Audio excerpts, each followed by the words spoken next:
Because आज मैं बात करने वाला हूँ उन लाखों यंगस्टर्स के विषय में जिन्होंने फाइनली अपने 10th का एग्ज़ाम क्लियर कर लिया, जिन्होंने फाइनली 11th का एग्ज़ाम क्लियर कर लिया। बहुत सारे आइडियाज़ आते हैं, बहुत सारे सजेशंस आते हैं, बहुत सारे सुझाव आ जाते हैं। ज़्यादा सुझाव जो नहीं समझना यार, एक चीज़ समझना है, आपने डिसाइड कर लिया है कि आपको वर्दी पहननी है कि लग जाओ। घर बैठ कर उदासी मनाने से नहीं चलेगा, ये कोरोना चलता रहेगा, बट कोरोना का रोना नहीं होना चाहिए। मेहनत करके आपकी प्रिपरेशन उस लेवल पे ला सके कि आप अपने बोर्ड एग्जाम में भी 90 to 95% तक स्कोर कर सकें और फाइनली एनडीए जैसे एग्जाम को भी आप क्रैक कर सकें। आज हर इंसान रिजल्ट को देखता है, बट उस रिजल्ट को पाने के लिए क्या पाथ बना, कैसे मेहनत किया, किसने किस रास्ते से तय किया, उस चीज को इसको किसी को मतलब नहीं है। Major Kalsi classes, online courses for all defence exams, recorded lecture, e notes, daily live classes, online test. अब ऑनलाइन पढ़ेगा तभी तो फौजी बनेगा India. Download the MKZ learning app and fulfil your dreams. तो एक बार आप सबका बहुत बहुत स्वागत है और फाइनली फिर बढ़ते हैं आगे। और आज का जो ये सेशन है, it's going really again very important, because आज मैं बात करने वाला हूँ उन लाखों यंगस्टर्स के विषय में जिन्होंने फाइनली अपने 10th का एग्ज़ाम क्लियर कर लिया, जिन्होंने फाइनली 11th का एग्ज़ाम क्लियर कर लिया और साथ ही साथ जिन बच्चों ने 12th का भी एग्ज़ाम क्लियर कर लिया है। आज ऑब्वियसली बात होने वाली है बोर्ड एग्जाम्स को क्लियर करने वाले सारे बच्चों के विषय में। सबसे पहले बहुत बहुत बधाई ऑल स्टेट बोर्ड कैंडिडेट्स, जितने भी स्टेट बोर्ड्स के कैंडिडेट रहे और जहाँ जहाँ रिजल्ट्स आ गए हैं, आप सबको बहुत बहुत बधाई हो कि आपने फाइनली अच्छा स्कोर किया है। ओवरऑल रिजल्ट भी अच्छा गया और आपके परसेंटेज भी अच्छे आए हैं। फाइनली बहुत बहुत बधाई स्टेट बोर्ड बिहार को भी मैं कहूँगा, बिकॉज फाइनली वहाँ का भी रिजल्ट आ गया और चीज़ें बिल्कुल वेल शेड्यूल हो गई। बच्चों की बहुत बड़ी एक्सपेक्टेशन इस समय सर के CBSE बोर्ड का निर्णय क्या होगा। तो मैं एक बात बड़ी आपको क्लियर कर देना चाहता हूँ कि ऑब्वियसली आपके जो इंटरनल 3 एग्जाम्स रहे होंगे, वो क्वार्टरली बेस्ड रहे हों या हाफ ईयरली बेस्ड पे आपके जो एग्जाम रहे हैं, उनके आधार पर डिसाइड किया जाएगा कि आपका स्कोर क्या जाए। और उस बात को लेके भी बहुत निराश ना हो, क्योंकि फाइनली गवर्नमेंट पूरा प्रयास ये करेगी आपको बेस्ट एंड बेस्ट रिजल्ट देने का, जिससे किसी भी कंपटीशन में जाने को आपको कोई समस्या ना हो। फाइनली ICSE बोर्ड का भी यही सेम निर्णय होने जा रहा है कि आपके जो लास्ट 3 एग्जाम्स में परफॉर्मेंस रही हैं इंटरनल 1 ईयर, उनके आधार पे एक एनालिसिस निकाल करके आपके भी रिजल्ट को अनाउंस कर दिया जाएगा। और मुझे लगता है कि ये चीज़ें 15 to 20 जुलाई के बीच, 15 से 20 जुलाई के बीच ये चीज़ें हैपन हो जाएंगी, जिससे कि आप मेंटली रिलैक्स हो जाएं और पूरा फोकस्ड अपने भविष्य के प्रति, अपने करियर के प्रति देना स्टार्ट कर दें। तो आज मैं ऑब्वियसली बात करने वाला हूँ 10th एग्जाम पास करने वाले बच्चों के विषय में, 11th एग्जाम को क्लियर करने वाले बच्चों के विषय में और ऑब्वियसली जो 12th भी क्लियर कर चुके हैं। आज का ये पूरा का पूरा जो डिस्कशन है, it's all about NDA foundation. आज मैं बात करने वाला हूं NDA फाउंडेशन को लेकर के। आई थिंक आपने बहुत अमूमन वर्ड सुना होगा, IT फाउंडेशन आपने सुना होगा, नीट फाउंडेशन, बट अब आपके लिए सुनना बहुत ज़रूरी है 10th स्टैंडर्ड से ही कि आपके पास अब है NDA फाउंडेशन। जितना बढ़िया करियर अपॉर्चुनिटी, जितना बढ़िया करियर ऑप्शन अब आपके पास है 10th स्टैंडर्ड के बाद, वो ऑब्वियसली NDA फाउंडेशन के माध्यम से है। ऑब्वियसली NDA फाउंडेशन वर्ड बहुत सूट भी करता है, बिकॉज आप 12th अपीयरिंग में ही एग्जाम के लिए एलिजिबल हो जाते हैं। That mean during 12th examination आप सितंबर माह के NDA के एग्जाम के लिए एलिजिबल होते हैं। पहले आप 12th के बाद जो अप्रैल में आपका एग्जाम होता है NDA का, आप उसके लिए भी एलिजिबल होते हैं। तो NDA ही एक इकलौता करियर ऑप्शन है जो 12th आपको अपीयरिंग में भी मौका देता है और अपीयरिंग के जस्ट बाद जैसे आप अपना बोर्ड एग्जाम डन करते हैं उसके बाद भी मौका देता है। तो ये समझना बहुत ज़रूरी हो गया है कि सर अगर हमें रक्षा क्षेत्र से जुड़ना है और उसमें मुझे करियर अपना सेटल डाउन करना है, तो it's very important to understand कि सर आखिर 10th का बच्चा, 11th का बच्चा कैसे फाउंडेशन प्रोग्राम से जुड़ करके अपनी तैयारी बेहतर कर सके। प्रश्न 2 बहुत साफ सुथरे बनते हैं। पहला प्रश्न ये कि सर मुझे अपने बोर्ड एग्जाम में भी अच्छा करना है और ऑब्वियसली हम भी चाहते हैं बोर्ड एग्जाम में अच्छा हो और साथ ही साथ सर हमें अपने NDA एग्जाम को भी क्रैक करना है। तो जब 2 सपने पैरेलल चलते हैं तो ये बड़ा ज़रूरी हो जाता है कि आपके प्रति फोकस किस तरह का है, ऑर्गेनाइजेशन का ओवरऑल मैनेजमेंट किस तरह का है, जिससे वो मेहनत करके आपकी प्रिपरेशन उस लेवल पे ला सके कि आप अपने बोर्ड एग्जाम में भी 90 to 95% तक स्कोर कर सकें और फाइनली NDA जैसे एग्जाम को भी आप क्रैक कर सकें। आज के ये पूरा सेशन में कोशिश करूंगा कि आपको बेहतर ढंग से NDA फाउंडेशन को कैसे तैयार करें, आप उससे जुड़ करके आपका भविष्य कैसे सेटल होगा और पहले आज मैं थोड़ा बहुत आपको समझाने की कोशिश करूंगा NDA के विषय में। तो ऑब्वियसली आज का ये पूरा का पूरा सेशन 2 प्रोस्पेक्ट पे बेस्ड है। सबसे पहली चीज आप ये समझेंगे कि आखिर NDA क्या है, NDA का ओवरऑल उद्भव कैसे हुआ, NDA का गठन कैसे हुआ, NDA एग्जाम के प्रोस्पेक्टिव क्या है, एकेडमी का ट्रेनिंग प्रोसीजर क्या, और फाइनली आप कमीशन हंटिंग को लेने के बाद, ट्रेनिंग के दौरान कंप्लीट करने के बाद किस तरह से अपनी सर्विंग को आगे जारी रखेंगे।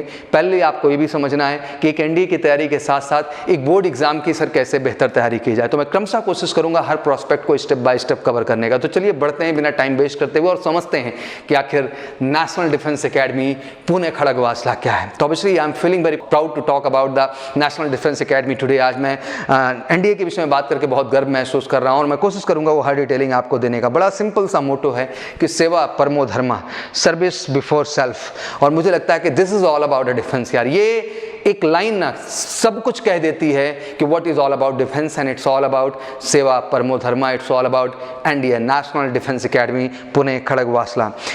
Eight the end of world war II field marshal Claude ने इंडियन आर्मी को रेकमेंड किया दिस एकेडमी के लिए। दैट मीन जब वर्ल्ड वॉर II डन हो गया तो जो उस समय के जो है फील्ड मार्शल क्लाउडी हुआ करते थे, उन्होंने एक सजेशन दिया कि क्यों ना इस तरह की एकेडमी को जो है डेवलप किया जाए। 1941 में lord Linlithgow the viceroy of India received a gift of 1 lakh pound from the Sudanese government. Sudanese government से 1 लाख पाउंड का जो है इंडिया को गिफ्ट मिला 1941 में, जो उस समय के वाइसरॉय रहे।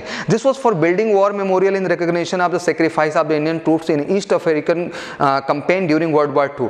वर्ल्ड वॉर II के अंतर्गत जिन जवान शहीद हुए थे उनके याद में एक ऑब्वियसली बनाने का उनका प्लान था कि पूरा का पूरा जो है एक मेमोरियल बने, वॉर मेमोरियल बने, बट उसके आधार पे उन्होंने वो पैसा उनको डोनेट किया। Finally due to partition 30,000 pound went to Pakistan and 70,000 pounds left with India. जब उस समय 1947 में डिवाइडेशन हुआ तो 30,000 पाउंड जो है वो पाकिस्तान को चला गया और 70,000 पाउंड जो है वो इंडिया के पास रहा। The foundation stone was academy was led by Jawaharlal Nehru on 6 अक्टूबर 1949। 6 अक्टूबर 1949 को इसकी जो है वो फाउंडेशन स्टैब्लिश कर दी गई। India was formally commission on 7 December 1954। NDA जो फाइनली कमीशन हुआ वो फाइनली डेट जो थी उसके 7 दिसंबर 1954 थी। NDA is located about 17 kilometre south west of Pune. South west 17 kilometre जो है पुणे में ये सिचुएटेड है। एंड टोटल प्रीमाइसेस 7,015 एकड़ जो है 7,015 आपका एकड़ टोटल है। And it's a second largest tri services academy in the world. Second largest tri services है। ऑब्वियसली फर्स्ट की बात करेंगे इट्स अमेरिका, जिसको आप यूएस मिलिट्री एकेडमी करेंगे, जो कि ऑब्वियसली बहुत पहले 1869 में ही स्टैब्लिश हो चुकी। तो उसके बाद अगर हम किसी सबसे बड़ी ट्राई सर्विसेज एकेडमी की बात करते हैं तो ऑब्वियसली हम नेशनल डिफेंस एकेडमी की बात करते हैं। The administrative block of NDA was named as Sudan block. जो एडमिनिस्ट्रेटिव ब्लॉक एनडीए का है उसका नाम ही सूडान ब्लॉक रखा गया, क्योंकि इसका पूरा का पूरा जो जन्म हुआ वो सूडान के जो है किंग ने जो डोनेशन दी कहीं ना कहीं उसी से न्यू पड़ी और इस एकेडमी की शुरुआत हुई। अगर हम बात करें ओवरऑल इंफ्रा की तो India has 2 Olympic size swimming pool. Olympic size 2 swimming pool हैं, 32 फुटबॉल फील्ड, 32 फुटबॉल फील्ड हैं आपकी, 2 polo ground, 2 polo ground and a cricket stadium और एक प्रॉपर क्रिकेट स्टेडियम वहां पर है। NDA has dining hall of 142.2 into 28.4 metre का जो है आपका पूरा का पूरा डाइनिंग हॉल है, जिसकी कैपेसिटी 2100 पीपल की है। मतलब 2100 कैंडिडेट जो है वो एक साथ वहाँ बैठ करके लंच, डिनर एंड ब्रेकफास्ट कर सकते हैं। In India 18 squadrons are distributed in 5 battalion. Total 18 squadron है जिनको 5 बटालियन में डिस्ट्रीब्यूट किया गया है। Each squadron has approx 100 to 120 candidate. हर स्क्वाड्रन में 100 से लेके 120 कैंडिडेट्स आपके होते हैं, कैडेट्स होते हैं। The India offers only a full time graduation course in 2 stream. जैसे बच्चों का प्रश्न होता है कि सर 10+2 के बाद हम सफल हो जाते हैं, देन तो ऑब्वियसली 2 तरह के आपके स्ट्रीम में वहाँ पे एजुकेशन आपको ऑफर की जाती है ग्रेजुएशन की। पहला साइंस, जिसके अंदर physics, chemistry, biology, math and computer science आपका आता है, और ह्यूमैनिटीज में history, economics, political science, geography, language में भी आप इसको कर सकते हैं। Degree is affiliated to Jawaharlal Nehru university और जवाहरलाल नेहरू यूनिवर्सिटी से आपको इसकी डिग्री अवेल हो जाती है। तो इस ट्रेनिंग के दौरान जो आपकी कॉम्पिटिशन है, जो भी आपकी डिग्री है ग्रेजुएशन की, वो जवाहरलाल नेहरू यूनिवर्सिटी से, दैट मीन जेएनयू से आपको मिल जाती है। NDA have a lots of legacy but left with us and obviously it's really inspiring and admirable from the all the way, जिसमें आप कह सकते हैं कि परमवीर चक्र 3, महावीर चक्र 31, वीर चक्र 160, अशोक चक्र 11, कीर्ति चक्र 140, शौर्य चक्र 135 और parallelly along with 11 army chief, 10 naval chief and 4 air force chief, and parallelly all 3 chief at present are from same NDA course, 56 NDA course. तो ये बड़ा प्राउडेबल मोमेंट है। इस समय 3 के तीनों आपके सेना प्रमुख, चाहे वो आर्मी के हों, चाहे एयरफोर्स के हों, चाहे नेवी के हों, वो सारे के सारे नेशनल डिफेंस एकेडमी 56 बैच के हैं। तो I think it's really proudable moment. और ये सब लेगेसी सुन करके समझ में आता है कि what is a life and what is a life style.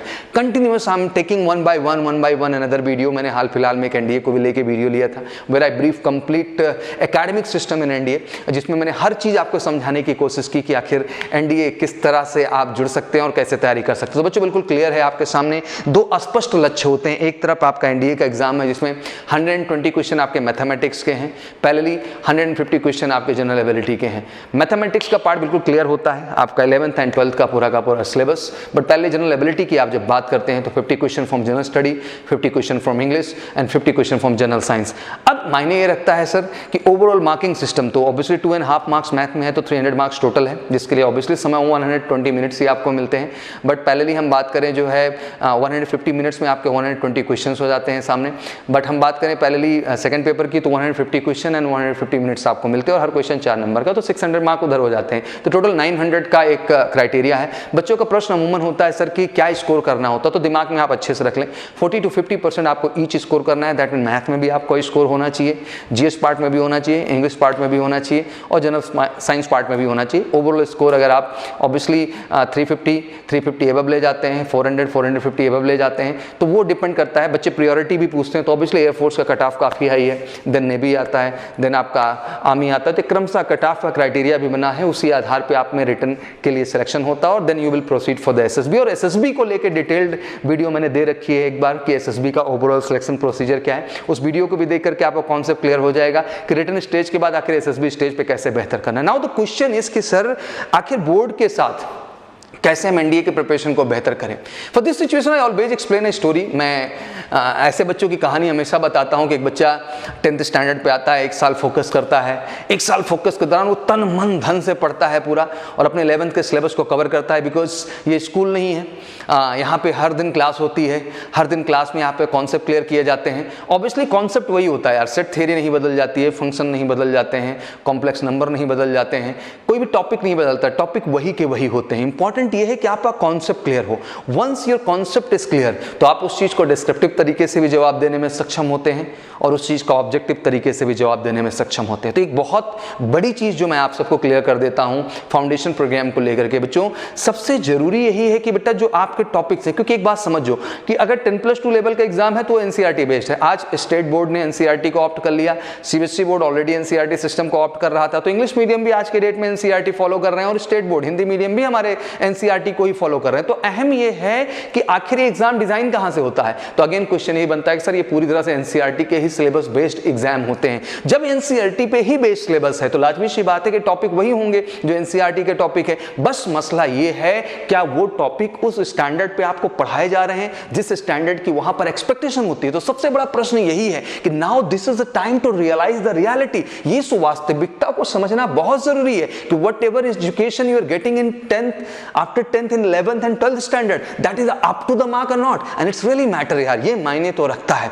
It's true कि it's very challenging sir, sometimes school are very tight, हमको सर वो लीव नहीं मिलती है, हमें परमिशन नहीं मिलती है। नहीं, आपको एक एफर्ट करना चाहिए, आपको कन्विंस करना चाहिए कि सर हम आपके स्कूल के अंदर बोर्ड का भी रिजल्ट 95% लाएंगे सर और एनडीए में सफल होकर के भी दिखाएंगे। ये अपने परिवार के लिए गर्व का विषय होगा, उस स्कूल के लिए गर्व का विषय होगा, उस समाज के लिए गर्व का विषय होगा जहां से आप आते हैं। I have many example, I have seen the candidate, they came in 10th standard, after 10th exam they came to us, they started preparing with us 1 year focus study for the 11th, obviously वो सारे topic cover किया, then again मार्च में 11th का exam done हुआ, बच्चे ने फिर से मेहनत कर दी अप्रैल से 12th के सिलेबस पे और अप टू सितंबर आते आते बच्चे ने 12th के भी सिलेबस को अप टू 90% कवर कर दिया। इस तरह से वो सितंबर के एनडीए एग्जाम में बैठता है, फाइनली नवंबर में उसका रिजल्ट आता है and he clear the written examination और जनवरी में वो एसएसबी देता है। ऑब्वियसली एसएसबी देते समय थोड़े से क्लासेस आए प्रैक्टिकल एग्जाम को लेकर के, बट उसने बैलेंस किया, प्रैक्टिकल एग्जाम भी मैनेज किया और एसएसबी भी देने गया। कमाल की बात, बच्चे ने एसएसबी को क्रैक कर दिया। फाइनली मार्च में बच्चे ने बोर्ड एग्जाम दिया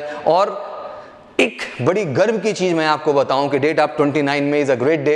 उस दिन उस बच्चे के पास अपना बोर्ड एग्जाम का रिजल्ट भी 2 दिन पहले था जिसमें उसने 92% स्कोर किया और पहली उसके पास एनडीए का ज्वाइनिंग लेटर था जो कि उसको जुलाई में जाके ज्वाइन करना था। That story is something which really belong to every candidate, they are crossing their 10th standard. ये कहानी उस हर बच्चे से जुड़ती है जो बच्चा 10th का एग्जाम दे के बाहर निकला है। तो यार ये सोचना पड़ेगा, ये समझना पड़ेगा कि this 2 year is just going for the preparation of board examination, this 2 year you are going to prepare for your career. तो ये 2 साल आप किसी बोर्ड की तैयारी करने जा रहे हैं या 2 साल आप करियर की तैयारी करने जा रहे हैं। It's not important, you know बच्चा, sometime the score never matter a lot. कभी कई बच्चे आते हैं, आई सीन दैट, कि सर परसेंटेज हाई हैं बट उनका कंपटीशन में परफॉर्मेंस नहीं है। अंत में कोई भी वो नहीं पूछने वाला, हर इंसान रिजल्ट को देखता है, बट उस रिजल्ट को पाने के लिए क्या पाथ बना, कैसे मेहनत किया, किसने किस रास्ते से तय किया उस चीज को, इसको किसी को मतलब नहीं है। एवरीबॉडी जस्ट वॉच कि क्या आउटपुट आ रहा है। तो इट्स वेरी इंपॉर्टेंट यार, you are now mature enough,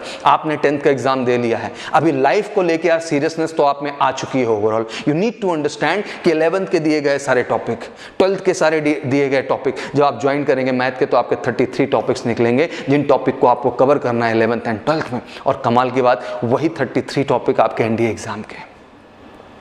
आप जब इंग्लिश का सिलेबस अपना उठाएंगे, इट्स ऑब्वियसली अबव स्टैंडर्ड, आप जनरल स्टडी से दूर हो चुके हैं, बट अब फोकस एक बार जुड़ेगा तो फिर से एक सही दिशा में चलेंगे। मैं मानता हूं फिजिक्स, केमिस्ट्री, बायोलॉजी का स्टैंडर्ड ऑब्वियसली बोर्ड से भी लो होता है कहीं ना कहीं एनडीए एग्जाम में, क्योंकि it's treat like a general science, but कहीं ना कहीं वो 31 टॉपिक फिजिक्स के कवर करने पड़ते हैं यार, तब जाकर के आप फाइनली परफॉर्म कर पाते हैं। तो इट्स वेरी इंपॉर्टेंट कि being a major Kalsi classes we thought a lot about it. Exactly हमने इसको लेके बहुत सोचा और हमारे सामने जो सबसे बड़ा प्रश्न था वो इसी बात को लेके था कि आखिर सर बोर्ड एग्जाम के अंतर्गत 2 प्रश्न हैं। एक तो बच्चे जो कि वाकई में अपने स्कूल को कन्विंस कर रहे हैं, पेरेंट्स को कन्विंस कर पाते हैं और फाइनली वो एकेडमी का पार्ट बन जाते हैं, क्लासरूम प्रोग्राम का। बट आज जो सिचुएशन है, इस सिचुएशन को हम ध्यान से समझें तो क्या परिस्थिति है, शायद आज हम घर से नहीं निकल सकते हैं, हमारा अगला नेक्स्ट ईयर, नेक्स्ट के बाद नेक्स्ट ईयर कोई अपॉर्चुनिटी हमें नहीं दिखाई दे रही है। तो इट्स इंपॉर्टेंट, क्या हम ऐसे निराश होकर बैठ जाएंगे? No, this is a time to wake up. ये समय जगने का है, ये समय एक बार फिर से फोकस तरीके से लगने का है, उस लक्ष्य को डिसाइड करने का है जो आपने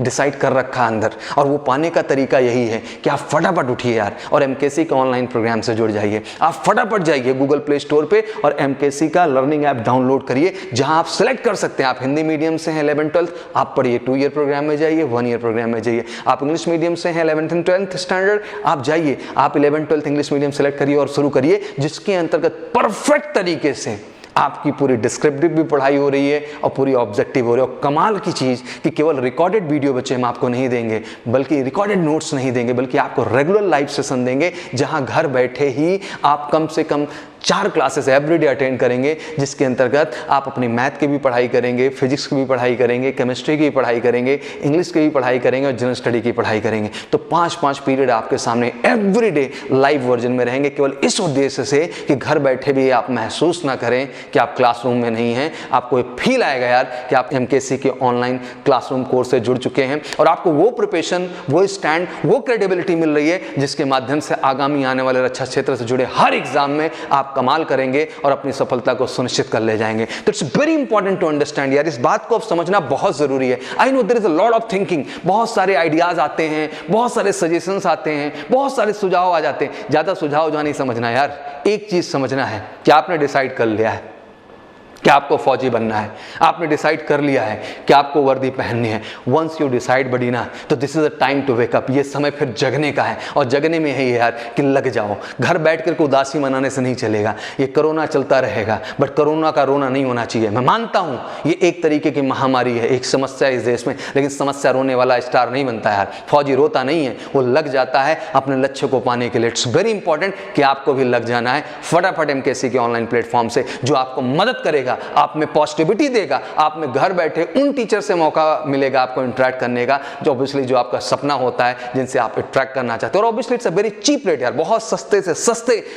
प्लान के अंतर्गत हम आपको पूरी की पूरी 1 ईयर 2 ईयर का टीचिंग प्लान दे रहे हैं, जिसके अंतर्गत हम आपकी पूरी बोर्ड प्रिपरेशन को और पैरेलली एनडीए जैसे एग्जाम की परफेक्ट प्रिपरेशन को अलाइन कर देंगे, जिससे आगामी हर एग्जाम में आप बेहतर कर पाएंगे। तो तैयार रहें वो बच्चे जो फाइनली 11th का एग्जाम दे चुके हैं। अपकमिंग 6 सितंबर आपका डेट है, बैठ के सोचना नहीं है यार, लगना है। ये 6 सितंबर कमाल की डेट है। फटाफट 11th के बच्चे जो कि 12th में एंटर कर चुके हैं, वो तेजी के साथ ऑनलाइन से जुड़ जाइए और आने वाले 6 सितंबर को बिल्कुल एग्जाम को वाट लगा दिया। और वो भी बच्चे जिन्होंने 10th का एग्जाम दे लिया है, लग जाओ यार, अब तुम्हारा टाइम वेस्ट करने का टाइम नहीं। जुलाई स्टार्ट हो चुका है, तो समझो आपकी एकेडमी भी स्टार्ट हो चुकी है। बस इस प्लेटफॉर्म से जुड़ करके खुद की तैयारी को अप टू द मार्क कर करके ये प्रूव कर दीजिए कि आप अगर चाह लें तो घर बैठे भी कमाल करने की आप में क्षमता है और एमकेसी परिवार पूरी तरह से आपके साथ है। आशा करता हूँ कि डिटेलिंग में आपको हर चीज़ मैंने समझाने की कोशिश की होगी और ये निराशा ख़त्म कर दी होगी कि फाउंडेशन प्रोग्राम का उद्देश्य ये नहीं है ना बोर्ड में आपके परफॉर्मेंस गिराने का है, ना कंपटीशन में आपको